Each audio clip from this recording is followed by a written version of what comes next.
Threatening نہیں تھا جتنا اب بن گیا، کیونکہ وہ ڈائریکٹلی ان کے اکنامک سسٹم کو تنقید کا نشانہ بناتے تھے، ان کے سوشل انجسٹس کو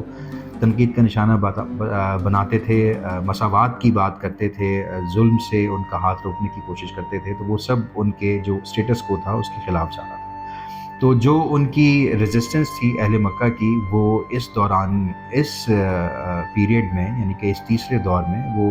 پرسیکیوشن میں تبدیل ہو گئی، اور اس میں کچھ شہادتیں بھی ہوئیں جو ارلی مسلمز تھے ان کی۔ اور اسی دور میں حضور اکرم صلی اللہ علیہ وسلم نے مکہ سے قریب ایک اور اربن سینٹر طائف کا بھی دورہ کیا تبلیغ کے سلسلے میں، جہاں ان کے ساتھ بہت زیادہ بدسلوکی کی گئی، اور خود حضور اکرم صلی اللہ علیہ وسلم کے الفاظ میں ان کی تحریک میں طائف والا دن is considered to be one of the hardest days in his life۔ اور اسی دوران حضور اکرم صلی اللہ علیہ وسلم اور ان کے صحابہ کرام جو ان کے ساتھ لوگ جڑے تھے، جس میں غریب لوگ بھی شامل تھے، غلام بھی شامل تھے، ان کے ساتھ بہت زیادہ بدسلوکی کی گئی، یہاں تک کہ ان کا سوشل بائیکاٹ کر دیا گیا۔ اب آپ سوچئے کہ ایک ایسا معاشرہ، ایک ایسا قبائلی معاشرہ جس میں انسان کی سب سے بہترین اور سب سے زیادہ ریلائبل آئیڈینٹی اس کے قبیلے کی شناخت ہوتی ہے، اسی قبیلے نے جب آپ کو ڈسون کر دیا تو آپ کی کیا حیثیت رہ جاتی ہے۔ بہت زیادہ آئسولیٹ کیا گیا، اور یہی وہ دور ہے جس میں حضرت خدیجہ الکبریٰ رضی اللہ تعالیٰ عنہ کا انتقال ہوا، سوشل بائیکاٹ اور شہاب ابی طالب میں جو ان کے ساتھ سلوک رکھا گیا اس دوران۔ اور اسی دوران حضور اکرم صلی اللہ علیہ وسلم کے چچا جو ان کے بہت بڑے سپورٹر تھے حضرت ابو طالب، ان کا بھی انتقال ہوا۔ اس سال کو تاریخ میں سوگ کا سال بھی کہا جاتا ہے۔ اس دور کا اختتام ہوتا ہے ایک بڑے واقعے سے جو کہ ہجرت کا واقعہ کہلاتا ہے۔ حضور اکرم صلی اللہ علیہ وسلم نے خود ہجرت کرنے سے پہلے مختلف مسلمانوں کو حبشہ اور مدینہ جانے کا حکم دیا، اور وہاں جا کر انہوں نے تبلیغ کا آغاز بھی کر دیا، اور وہاں کے قبائل وقتاً فوقتاً حضور اکرم صلی اللہ علیہ وسلم سے آ کر مکہ میں ملاقاتیں بھی کرتے تھے۔ اب آغاز ہوتا ہے اس تحریک کے سب سے اہم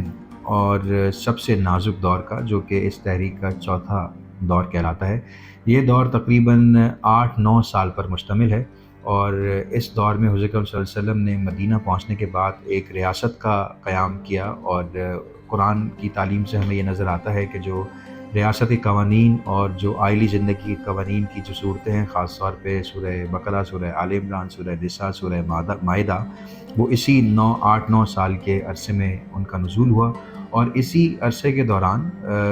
3 بڑے غزوات بھی ہوئے، جس میں غزوہ بدر اور غزوہ احد اور غزوہ خندق شامل ہیں۔ وہ اس لیے بھی ہوئے کہ جب حضور اکرم صلی اللہ علیہ وسلم نے مکہ سے جا کے مدینہ میں ایک ریاست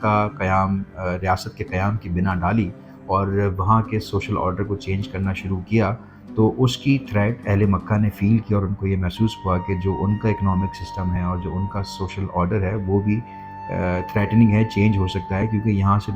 لوگوں کو وہ اپیل کر رہا تھا، خاص طور پہ ان لوگوں کو جن کے ساتھ انجسٹس رکھا گیا۔ اس دور کی ایک اور اہم بات مدینہ کے جو 2 بڑے قبائل تھے ان کے ریلیشن شپ ان مہاجرین کے ساتھ ہے جو مکہ سے ہجرت کر کے مدینہ پہنچے تھے۔ ان کو اللہ تعالیٰ نے ہیلپرز کے نام سے مخاطب کیا ہے، عربک میں ہیلپرز کو انصار کہا جاتا ہے، یعنی انہوں نے ان کی مدد کی، اپنی بلانگنگز ان کے ساتھ شیئر کی، اور اس سسٹم پہ بلیو کیا، کنوکشن کے ساتھ اس کو لے کر آگے چلے۔ اب ہم داخل ہوتے ہیں اس تحریک کے 5ویں دور میں، اور 5ویں دور میں یوں سمجھیے ریئل اسٹیٹ کی زبان میں کہ اسلام جو گرے اسٹرکچر جس بلڈنگ کو بنانا چاہتا ہے اس کا گرے اسٹرکچر تیار ہے، فنشنگ آلموسٹ کمپلیٹ ہے، اور کمیونٹی آ کے بچ گئی، یعنی کہ ایک اسٹیٹ بن گئی ہے، رولز ریگولیشنز بن گئے ہیں۔ حضور اکرم صلی اللہ علیہ وسلم نے خواب دیکھا کہ وہ عازم عمرہ ہو رہے ہیں، تو ان کو لگا کہ this is the time to move on to Mecca, تو وہ صحابہ کرام کے ساتھ عمرے کی نیت سے مکہ پہنچے، لیکن انہیں راستے میں روک لیا گیا اور عمرہ کرنے کی اجازت نہیں دی گئی۔ مسلمان صحابی جو حضور اکرم صلی اللہ علیہ وسلم کے ساتھ موجود تھے انہوں نے ڈسگرنٹلڈ فیل کیا، لیکن حضور اکرم صلی اللہ علیہ وسلم نے انتہائی وزڈم کا مظاہرہ کرتے ہوئے ان کے ساتھ ایک پیکٹ کیا، ایک ٹروس کیا، جسے صلح حدیبیہ کے نام سے جانا جاتا ہے، جس میں روکا گیا اہل مکہ کو مزید شورش سے اور مسلمانوں کو مختلف قسم کی اور اپنی ایکٹیویٹیز کرنے سے۔ حضور اکرم صلی اللہ علیہ وسلم نے اس کو ایکسیپٹ کیا، اور جو چوتھے دور میں تقریباً 70-80 کے قریب چھوٹے اور بڑے معرکے ہوئے ہیں،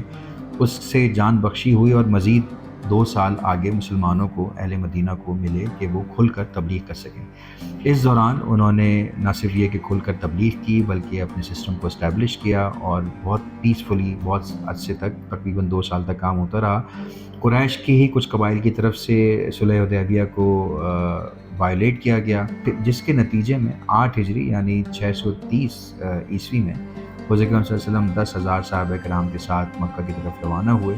اور پھر فتح مکہ ہو گئی۔ یہ بہت یونیک کانکویسٹ آف مکہ تھا جس میں کسی سے کوئی بدلہ نہیں لیا گیا۔ حضور صلی اللہ علیہ وسلم نے اس وقت کے قبائلی معاہدین کو جمع کیا اور جمع کرنے کے بعد عام معافی کا اعلان کیا۔ اب ہم آتے ہیں اس تحریک کے آخری دور میں۔ مکہ فتح ہو چکا ہے، مدینہ میں ریاست کا قیام ہو چکا ہے، اور دور دور کے قبائل جن کو یہ میسج پہنچ رہا ہے وہ آ کر اسلام کی موومنٹ کو جوائن کر رہے ہیں اور اپنے آپ کو سبمٹ کر رہے ہیں ایک ریاستی قوانین کی کے آگے، اور ایک ریڈ بنتی چلی جا رہی ہے اسٹیٹ کی۔ یہ وہی زمانہ ہے جس کے متعلق قرآن میں 110 نمبر کی صورت میں اللہ تعالیٰ نے کہا ہے کہ اذا جاء نصر اللہ والفتح ورأیت الناس يدخلون فی دین اللہ افواجا، جب آپ دیکھ لیں کہ لوگ چوک در چوک آ رہے ہیں تو پھر اس سسٹم کو اور زیادہ پروٹیکٹ کرنے کی ضرورت ہے تاکہ اس کو آگے بڑھایا جا سکے۔ مکہ فتح ہونے کے تقریباً 1 سال کے بعد حضرت صلی اللہ علیہ وسلم نے حج ادا کیا اور بہت ہی تاریخی ایک خطبہ دیا اس حج میں، جسے ہم خطبہ حجۃ الوداع یا لاسٹ سرمن کے نام سے جانتے ہیں، جس میں انہوں نے یہ اعلان کیا کہ آج کسی عرب کو، کسی عجم پر کوئی فوقیت حاصل نہیں ہے، رنگ و نسل کی کوئی حیثیت نہیں ہے، کہ زبان کی کوئی اور حیثیت نہیں ہے، ہم میں سے بہتر وہ ہے، تم میں سے، یعنی انہوں نے کہا کہ تم میں سے بہتر وہ ہے جس کا تقویٰ بہتر ہے، خود بھی اپنے ملازمین کے ساتھ اچھا سلوک کریں، سوشل جسٹس کی بات کی، عورتوں کے حقوق کی بات کی، اور خاص طور پر یہ بھی کہا کہ آپ میں سے وہ لوگ جو یہاں موجود ہیں ان لوگوں تک یہ میسج پہنچائیں جو یہاں موجود نہیں ہیں۔ اور آج کی جو ہماری یہ ایفرٹ ہے یہ بھی اسی سمجھ لیجیے کہ حکم کا حصہ ہے کہ ہم اسی کا میسج آج ریزونیٹ کر رہے ہیں۔ اسی خطبے میں حضور صلی اللہ علیہ وسلم نے فرمایا تھا کہ ہو سکتا ہے کہ اب ہماری ملاقات نہ ہو، اور وہی ہوا کہ مدینہ واپس جانے کے بعد ایک مختصر سی حالت کے بعد حضور صلی اللہ علیہ وسلم نے رحلت فرمائی، اور جس مقام پر آپ نے رحلت فرمائی آج وہی آپ کا مزار انور ہے، قبر انور آپ کی وہیں ہے، اور وہی مسجد نبوی کا احاطہ ہے جہاں دنیا بھر سے کروڑوں مسلمان ہر سال جاتے ہیں اور اس عزم کا اعادہ کرتے ہیں کہ آپ کی سیرت طیبہ پر عمل کرتے ہوئے اپنی زندگی کو سنواریں گے۔ ان کی رحلت کے بعد اس وقت کی 2 گلوبل سپر پاورز، ایک پرشین امپائرز اور ایک رومن امپائرز، دونوں ہی عرب پیننسولا سے کنیکٹڈ تھیں، اور حضرت صلی اللہ علیہ وسلم کی رحلت کے بعد جو خلفائے راشدین کا دور آتا ہے اس کے شروع کے 12 سے 14 سالوں میں دونوں ہی سپر پاورز، اس وقت کی سپر پاورز، زیر تسلط تھیں، اور آج اس کے نتیجے میں موجودہ دنیا کی 8 ارب 10 کروڑ آبادی میں سے 25% مسلمز ہیں۔ ہمیں چاہیے کہ ہم ان کی سیرت کا مطالعہ کریں، قرآن کا مطالعہ کریں، اللہ تعالیٰ کے کلام کو سمجھیں،